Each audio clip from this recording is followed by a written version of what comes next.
দেখুন, চোর ধরার ফাঁদ পেতে একজন ঘুমিয়ে গেল, আর ফাঁদের মধ্য দিয়ে চোর তার ফোনগুলো চুরি করে নিচ্ছে। একে একে সব ফোনগুলো নেওয়ার চেষ্টা করছে, আর চোর তার বান্ধবীকে খুশি করার জন্য মূলত ফোনগুলো চুরি করছে। বান্ধবী তো মহা খুশি ফোনগুলো পেয়ে। দেখুন, তৃতীয় ফোনটি নেওয়ার সময় হঠাৎ লোকটির ঘুম ভেঙে গেল, কিন্তু আটকাতে দেওয়ার চেষ্টা করার সত্ত্বেও আটকাতে পারল না।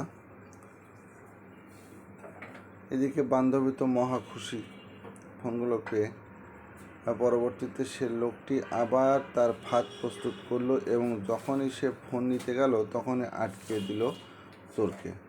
চোর আটকা পড়ল, আর বান্ধবী দিল চম্পট। যার জন্য চুরি করলো সে ছাড়ানোর উদ্ধার করার কোনো চেষ্টা না করে সে পালিয়ে গেল। এই হচ্ছে অবস্থা।